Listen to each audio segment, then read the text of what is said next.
It begins softly, almost imperceptibly. You are 7 years old, staring into the eyes of a parent who is unraveling. Maybe it is addiction. Maybe it is rage. Maybe it is the quiet emptiness of someone too wounded to be present. And without a single word, something ancient flickers in your young mind. If I do not keep everything from collapsing, no one will. This is how a child vanishes. Not in body, but in spirit. They start to smile more. They learn to cry less. They study every shift in tone before speaking. They become the emotional anchor of the family. They step into adulthood long before they are ready, and the world applauds them for it. You are so mature. You are so dependable. You are so strong. But no one ever asks, what did it cost? This is the unseen sorrow of those who had to grow up too soon. And today, we are looking deeply into the psychology of that child, because those effects do not fade with time. They shape your choices, your relationships, your work, and your self-worth. And if you never uncover what happened, you will spend adulthood repeating the same survival habits that once protected you, but now quietly destroy you. Let us begin with what is truly occurring inside. When children are made to carry the emotional weight of adults, rather than being cared for by them, psychologists call this parentification. It is when a child becomes the caretaker, the mediator, the counselor, the guardian. This is not just unhealthy, it alters the brain itself. Because when a child must constantly manage emotions, whether their own or others, it creates a state known as hypervigilance. You are always on alert. You tread carefully. You begin to believe that love must be earned. You offer calm, hoping it will buy you safety. You learn your own needs are threats, while others must always come first. So you fade, not in body, but in feeling. And in that emptiness grows a version of you that performs perfectly.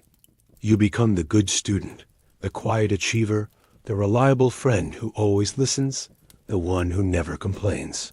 You wear that persona so well that even you forget it is an act.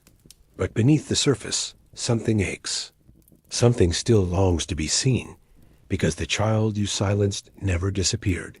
They remain within you, silently crying, "Why did no one protect me?" As you age, the signs evolve. You might become fiercely self-reliant. You avoid help, resist closeness, or never feel safe in affection.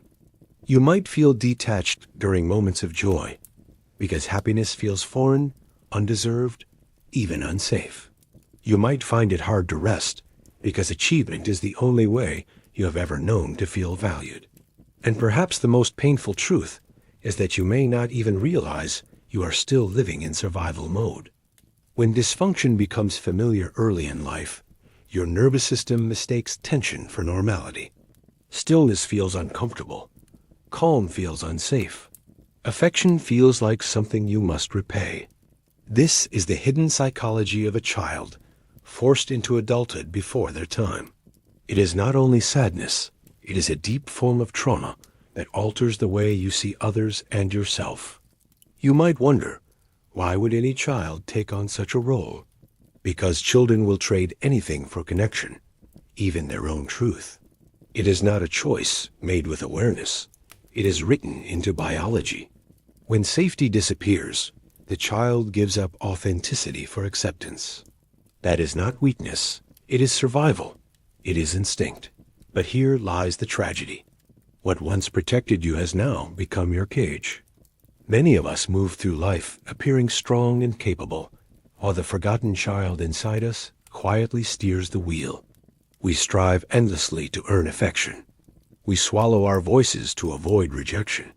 We care for everyone else, yet secretly long for someone to finally ask if we are all right. That secret hope that one day someone will see the pain behind your strength and allow you to crumble safely is not the wish of your adult self. It belongs to the child who was never allowed to simply be. Healing does not begin with fixing. It begins with seeing. Until you acknowledge what truly happened, you will keep silencing yourself with thoughts like, "It was not so bad. Others had worse. I turned out okay. But okay is another disguise, and you know it deep inside. So what becomes of that child? They grow into adults who never feel at ease, even in peaceful moments. They enter relationships, yet cannot relax into love. They give endlessly, but cannot accept care. They apologize for feeling, shrink from praise, and mistake exhaustion for accomplishment. This is the hidden cost of growing up too soon. If your early life taught you to be strong instead of gentle, silent instead of honest, a fixer instead of someone who is allowed to break, then what kind of adulthood follows? You inherit a life spent holding your breath, waiting for someone else to give you permission to finally let go. But here is the truth. No one else can save the child you left behind. You are the one who must return and take their hand. You are the one who must speak the words no one ever said. You did not deserve that. You were only a child. You are allowed to rest now. This is where real healing begins. Not fixing, not pretending, not escaping the hurt with forced optimism, but turning toward the forgotten corners of yourself and saying, I see you now, I hear you now, and I am staying. That is what reparenting truly means.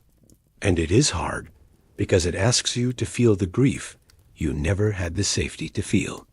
It asks you to sit with the anger, the loneliness, the unmet needs, to cry for the birthdays where no one came, to mourn the childhood you lost while protecting those who should have cared for you. But that grief is not weakness.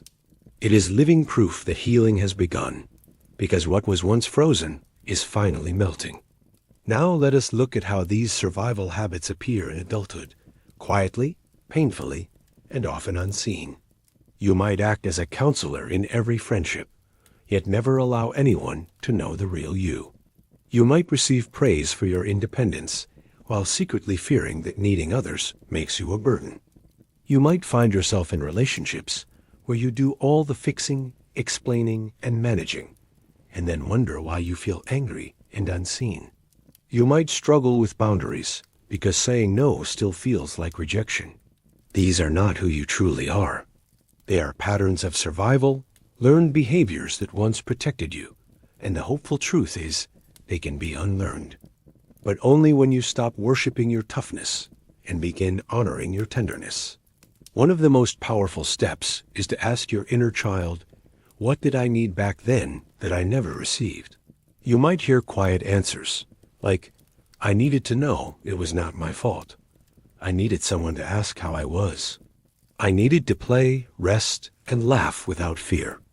And slowly, with patience, you begin to give those things to yourself. Not to change your past, but to stop repeating it. This is how you stop searching for parents in your partners. This is how you stop confusing anxiety with intuition.